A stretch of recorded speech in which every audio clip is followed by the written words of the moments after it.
Who is Adam Warlock? That is a question I have been getting for years now. Ever since I was at the premiere of Guardians of the Galaxy Volume 2. I was sitting there watching it, the end credit scenes, and I'm waiting. What's gonna happen? What's gonna happen? Then there's the cocoon, and I was like, hold the phone. What's going on? And then when she says, Ayesha goes, I shall call him Adam. I literally screamed. I jumped up. My friend who was sitting next to me was like, whoa, Tessa, calm down. What's going on? And I was like, oh, you guys have no idea. So then for like the entire walk from the premiere back to the shuttles, I was like, everyone, you need to know who Adam Warlock is. Listen, look him up in the comics. You're welcome. And everyone kept asking me questions. So in the shuttle, I basically gave a full rundown of Adam Warlock and why he was ridiculously important. I went back to my hotel room and I typed up an article, which you can find at mamasgeeky.com, all about Adam Warlock and why he was so important. And I've got to admit, I was hyped when I first heard about Guardians of the Galaxy Volume 1 because of Adam Warlock. He's absolutely one of my favorites. And I was like, are we going to see him? Are we going to see him? Are we going to see him? And it looks like we are finally going to get Adam Warlock, him, in Guardians of the Galaxy Volume 3. So here is a quick rundown of what you need to know about this character and why he's so crazy awesome. I'm Tessa with mamasgeeky.com. So Adam Warlock was artificially created, just like it seems like we see in Guardians of the Galaxy Volume 2 at the end. He was created in a cocoon. If you see from the comic books his cocoon, it looks exactly like the cocoon that we saw in Guardians Volume 2. So I was super hyped for that. Of course, he was not created by Ayesha. He was created by a group called the Enclave, and he was created to become the perfect human.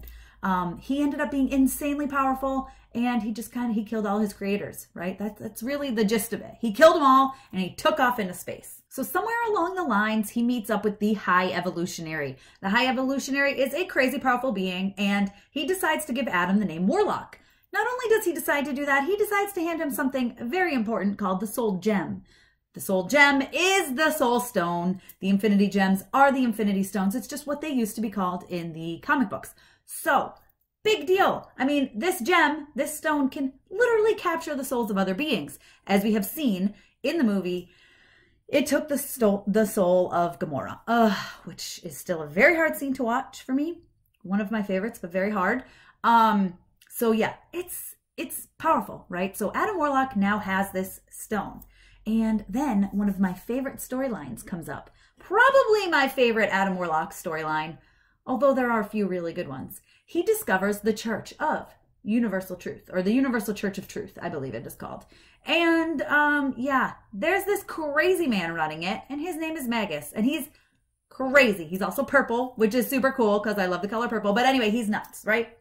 He's this crazy guy. And Adam Warlock is like, who's this dude? I need to try to take him down, okay? So he joins forces with Pip the Troll and Gamora, who are obviously some of my favorites. I really thought for a while Peter Dinklage was going to be Pip the Troll. I was hoping, because that meant that maybe we would see Adam Warlock. Although it still seems like we are going to see Adam Warlock, but that's not who Peter Dinklage was playing, unfortunately. So I'm curious to see who they cast, if they do cast that character. So Pip and Gamora and Adam and even Thanos are working together to take down Magus. And what does Adam discover? What does he discover? But Magus is him in the future. It's a future version of himself. And he just went absolutely crazy from having the responsibility of the Soul Stone, the Soul Gem. Now, as you know from the first Guardians, they talk about how it's really hard for anybody to control the power of the stones, of one stone, let alone all of them. So obviously this kind of drove Adam a little crazy. So he's sitting here trying to figure out, how is he going to stop this future version of himself? Well, the only thing he can do is travel to the future and kill himself, basically, right? So this is what he decides to do. He decides to go find himself in the future before he becomes Magus and steal his own soul with the Soul Gem. So now he's like walking around with this Soul Gem that has like his soul in it, or will have his soul in it in the future. And he returns to the past and he just knows, okay, at some point, my future self or past self, I don't know how you really would consider it, time gets a little wonky, is going to show up and take his soul, and he's going to end up in the Soul Stone. That's all he knows, right? It's kind of crazy. I mean, it's a really crazy concept, but that was the only way he thought he could stop this Magus from happening. And so eventually Adam discovers that Thanos is out there trying to collect all of the Infinity Stones or Infinity Gems, whatever you want to call them at this point. He's trying to collect them all. And Adam knows, I mean, he's worked with him before. He knows that Thanos he's a little bit of a mad titan. He's not a good dude. And he's not going to be doing something good with these. So he joins forces with Pip and Gamora and takes on Thanos. Now, Thanos really does a number on Pip and Gamora to the point where they're very hurt. They're almost dying. And Adam decides to take their souls and put them into the Soul Stone to hold on to them, you know, to keep them alive in spirit, right? And then what happens? Yeah, that's right. You guessed it. That is when his past, future, whatever self shows up and puts his soul in the soul gem as well. So now he is stuck in the soul gem, but what does he realize? This is actually a wonderful utopia, right? Here's his friends, Pip and Gamora. He knows the soul realm is it's a great place to be, actually. And he kind of figures out he's got all these kind of awesome powers. So he can pretty much leave the soul realm, you know, when he wants to. He's very good at controlling that. I guess maybe having held on to it for so long. So he decides to pop himself out of the soul gem real quick, take care of Thanos, turn him to stone. Let's get rid of him. Let's get rid of the Mad Titan. As you know, in the Marvel world, you are never truly dead, are you? So Thanos comes back. He starts collecting the stones again, the gems again. Warlock is not exactly thrilled with it. Along the way, inside the soul realm with him ends up being Drax and Silver Surfer as well. Silver Surfer warns him of what is going on, and he says, all right, I'm going to take my soul, I'm going to take Gamora's soul, I'm going to take Pip's soul, I'm going to transport us into some other bodies out there, and we're going to go take care of Thanos. So he teams up with some of Earth's mightiest heroes, and they take down Thanos. In doing so, what does he get for himself? He gets himself that Infinity Gauntlet. He becomes a crazy powerful person, kind of like what the Enclave intended for him, right? I mean, that's why they built him. They wanted him to be the perfect human and the most powerful being in all of the universe. Well, now he has the Infinity Gauntlet with all of the Infinity Stones, so that's pretty much what Adam Warlock is. Well, since he knows he's going to go with all the power, right? He knows that already. He knows what happened with Magus. He knows he's going to go crazy. He can't hold on to all these gems. He knows that. So he comes and talks to the Living Tribunal. They all decide, okay, you know what? We're going to split these up. We're going to create the Infinity Watch, okay?